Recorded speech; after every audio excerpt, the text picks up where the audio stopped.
Hello ladies and gentlemen, boys and girls, and welcome to part 2 of What If Naruto Lost His Humanity Oh yeah, I've already said part 2, didn't I? But anyway guys, you absolutely love this series, 2k views already. So yeah, and I hope you guys enjoyed that collab. We are nearly at 19.9k subscribers. That is just absolutely mind-boggling. We are so close to 20k. We can hit that before April. You don't know how happy I would be. But other than that guys, I ain't going to drag it on for too long. Let's get straight into the video after the intro, of course.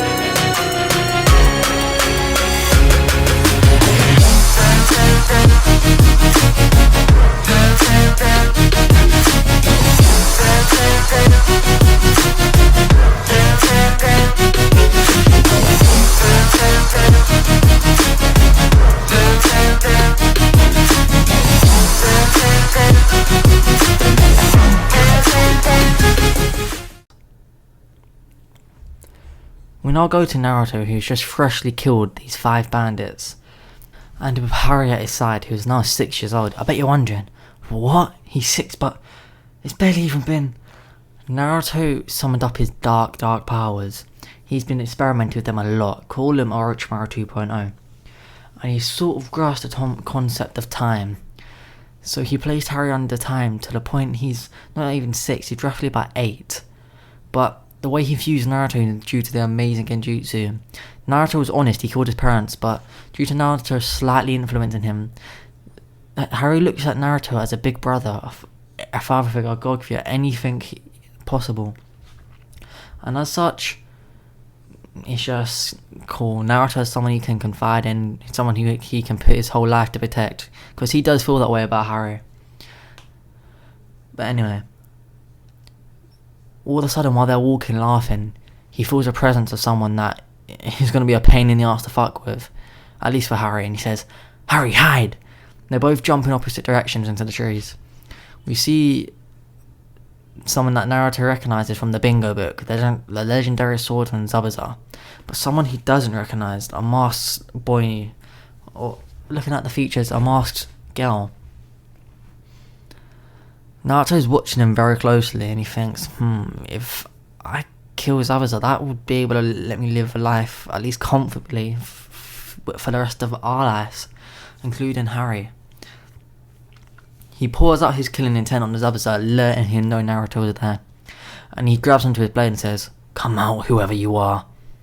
Naruto jumps out and Zabuza begins to laugh, saying, I thought it was going to be that copy Ninja Kakashi again coming to get revenge for his pupil. Hearing this, Naruto gets his interest peaked and he says, "What pupil?" Zabuza says, some Uchiha, bro. He got lucky, he managed to survive, but Haku did a number on him. I wouldn't be surprised if we wouldn't even be able to see or walk again. Hearing this, Naruto's blood boils. Sasuke was the one person that he wanted the village to protect. He says, "How, when, and why?" Zabuza says, "Oh, it was my little assistant here, Haku. When, I'd say roughly about 2 years ago. And why? Because he was on a mission trying to kill the bridge builder and they got in the way." Haku has a little smirk on his face, but before anyone can react, Naruto appears in front of him and decks him hard in the stomach, sending him flying down the path. Zabuza screams, "Wow, you bastard!" and he swings his blade. Naruto just looks at it, and he moves out the way to the side. He then throws a punch, which Zabuza attempts to block with the blade, but Naruto's pure strength breaks through the blade, breaking it in half and punches Zabuza hard in the chest. He then whistles as Haku is then flying back towards him, but Hari intercepts Haku, and they begin fighting. Naruto draws out his blade and says, "You're gonna pay, that was my one and only friend." Hearing this, Zabuza begins laughing, saying, "If it was your one and only friend, why didn't you protect him?" Naruto's bloodlust reaches a point it hasn't reached in a long time. His Kagane pours out, scaring Zabuza. It points at Zabuza and he launches at him. Zabuza begins dodging it one by one, but the speed picks up and it wraps around his leg, crushing it and slamming him into the ground. Naruto appears above Zabuza and stamps in his face, and he begins laughing like a maniac. You can literally see the blood in Naruto's vein bulging. This demonic energy flowing through Naruto's blood is pouring out. Naruto's fangs begin to protrude. His claws grow, and this next punch doesn't only break Zabuza's nose, it breaks the ground beneath him. Naruto looks up as he smells blood. His heart stops, it feels like. He sees Senbon pierce into Harry. But at the same time, he also sees that the one he threw to Senbon is missing the arm. He gets pissed off that Harry's been hurt. And he looks at Zabuza and says, "Stay here." He places a still in him, locking him into the ground. He dives at speeds no one can keep up with, and roundhouse kicks Haku hard in the face, breaking his neck. Seeing Haku's lifeless body just drop to the floor, Zabuza begins to get overwhelmed with emotion. And it's somewhat weird. This pure emotion begins to be able to break the seal, but Naruto just laughs and says, "You think a bit of sadness is enough to come over my hatred?" Naruto focuses a bit more, and the seal tightens. Zabuza begins to scream as the seal begins to snap his bones. Naruto walks over to him and places his hand on his face, and he extracts Zabuza's soul. Naruto then decides he needs to make it seem more realistic, and he ends up cutting Zabuza and Haku's head off, and goes to the bounty. He puts on his mask, and so does Harry, and he claims the bounty. For us, it would be about 100 million. For you, I'd say $150 million. For UK, 120 million pounds. That's how much money Naruto got for Zabuza, and with Haku, it was 20 million. So add it all together, yeah.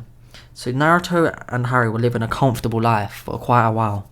Naruto bought them all new clothes, so Harry didn't need to wear these weird shabby things or rob people of their clothes. He began giving Harry an allowance, and when they visited villages, he could get stuff that he wanted. He wanted to give Harry the life that he never got. And that's what they did. Roughly about 6 months go past, and Naruto is walking a trail near the Leaf Village, and that's when he senses it. He senses Sasuke in trouble. He can hear Sasuke's voice screaming in agony. He tells Harry to stay there, and he rushes into the Forest of Death.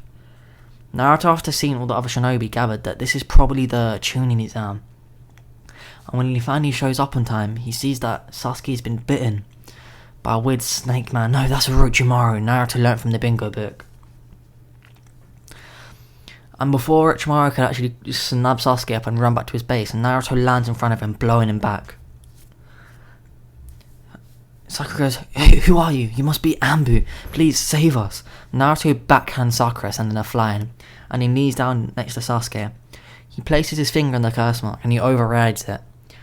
Instead of it being that 3 Tomoe thing, it becomes a pentagram.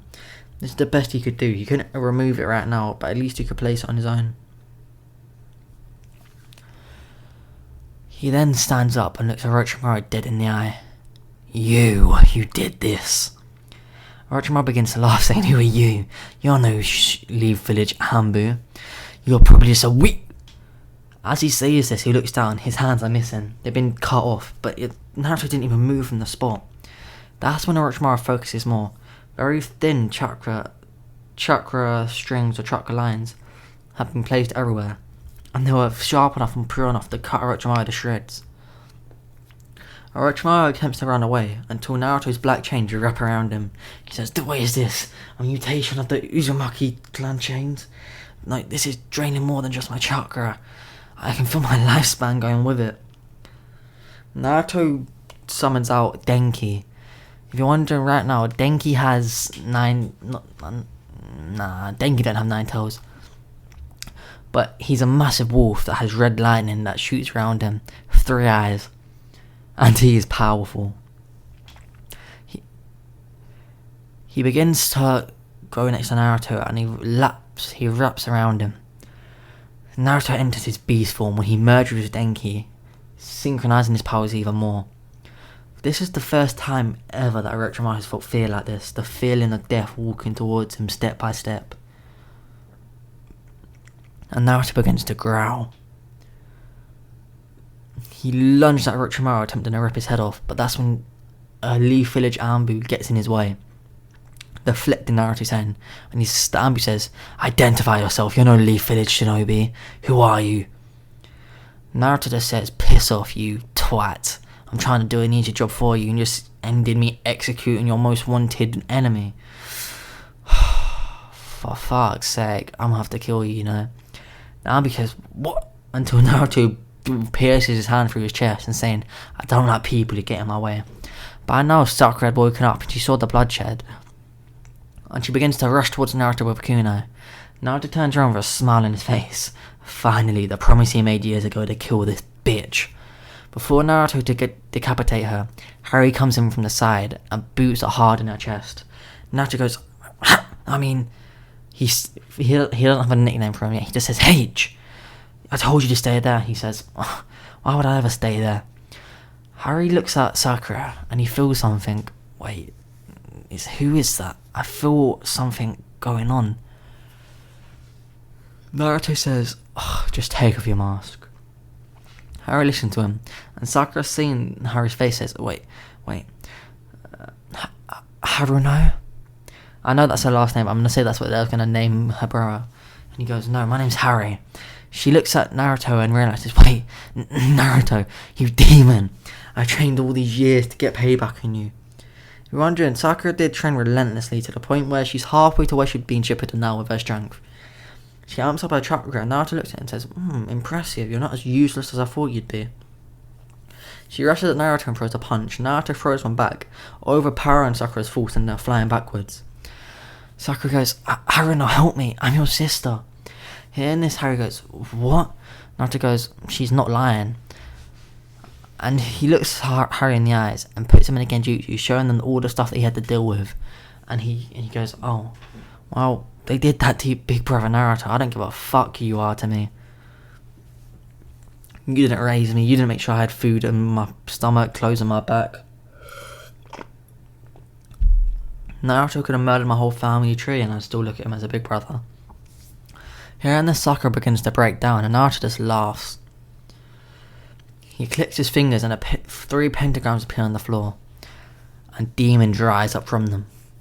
One of them, the demon of nightmares. The other, the demon of torture. And the other, the demon of regret. The demon of nightmares puts Sakura in this insanely powerful genjutsu, where she lives out watching her parents die millions of times. The demon of torture makes her body go for insane torture and heals it repeatedly every single time. And the demon of regret amplifies every single negative feeling she's ever had.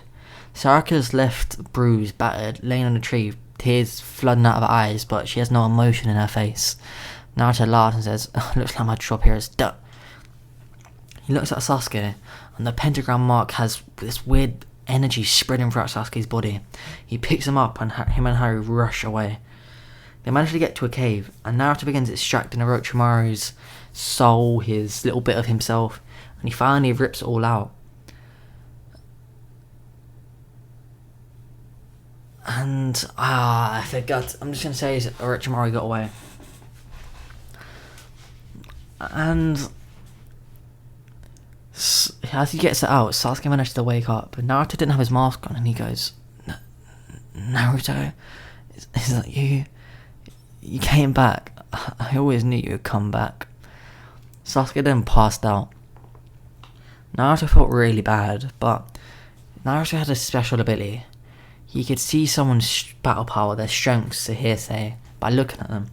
And for some reason, Sasuke's power was skyrocketing. Was it because Naruto gave him some of his power? Probably. Is Naruto interested to see where it goes? 100%. Is Naruto going to wait around and see? Maybe. Sasuke wakes up and Naruto's using a camouflage jutsu. Sasuke begins to break down crying. "Naruto, you're my only friend. Please come back. I don't even care about getting a Itachi. Just come back." This emotion triggers Sasuke's new curse mark and it spreads throughout his body. Sasuke begins screaming, he drops to the ground. Naruto thinks about stepping in, but no, he has to go through this process. Sasuke begins to grow horns, become more devilish. And finally, the devil's wings sprout out of his back. Sasuke looks around and he goes, "Naruto, that's you." Naruto releases the camouflage suit saying, "You can see me?" And he goes, "Of course I can see you, you're my best friend." They both smile at each other and they begin to catch up. Sasuke asks about this power and Naruto says, "I don't even know myself. He just said that I heard your screams and I sensed your chakra getting distressed, so I had to help you." And Sasuke just smirks saying, "I always knew you'd have my back if I needed it." Naruto gets up preparing to leave and he tells Sasuke that he should probably head back to the village. Sasuke says, "No, I'm not leaving, I'm going with you this time." No matter how much Naruto attempted to argue with him, Sasuke wouldn't listen, and Naruto isn't going to swing on his own best friend. So he says, "Fine, you can come with me, but if you begin to be a burden, I'm leaving you in the dust." And he says, "Yeah, fine." Naruto and Sasuke leave the Leaf Village. And they begin training. And Naruto uses a bit more time manipulation to make the point where Harry is about 12. He has perfected this weird curse mark ability that Naruto has, and he ends up giving Harry one. Harry's body goes under metamorphosis. He gets an insane strength boost, speed boost. His hair is the same colour, but his eyes go a very dark pitch black. And Sasuke's eyes go a very you desired. And if you're wondering, guys, this is going to be a short whiff. Oh, I'm so itchy. And Naruto and Sasuke just travelled the world, or travelled the villages, one by one. They even began taking out toad beasts. And finally it happened. What you've all been waiting for. Naruto was sleeping one day and he just hears, "Kid, wake up, we need to talk." He zooms inside his own head uncontrollably like something's dragging him in. And he lands in front of a nine-tailed fox that was all black and purple. And he goes, "You're the nine-tailed fox? What I read about you was different." Kurama goes, "Don't be too surprised, I just woke up myself. I'm not used to this body." And he goes, "What?" Kurama goes, "I never normally used to look like this. I think whatever contract you made fucked me over as well. And oh my god, guys, this video might need to end early. You don't know how itchy I am." Naruto and Kurama begin talking. And although they don't have a lot of common ground, Kurama just apologises to him. All the torture that he went through was because they looked at him as a demon because of Kurama. Naruto said it's fine. If they looked at him as a demon, they must have looked at Kurama a way worse way. Hearing this, Kurama smiles. Even after all the hatred he's been through, if no one's done anything to him, Naruto isn't just going to be a mug for no reason, is he? And they even began to get, instead of just figuring out what's happened conversation, becomes friendly. And then they end it with a fist bump and go to bed. When their fists connect, no one realised it yet, but that was a spark. A spark that was the beginning of everything. The spark that sent messages, pulses throughout the universe. And the spark that would begin the end of all things holy and unholy.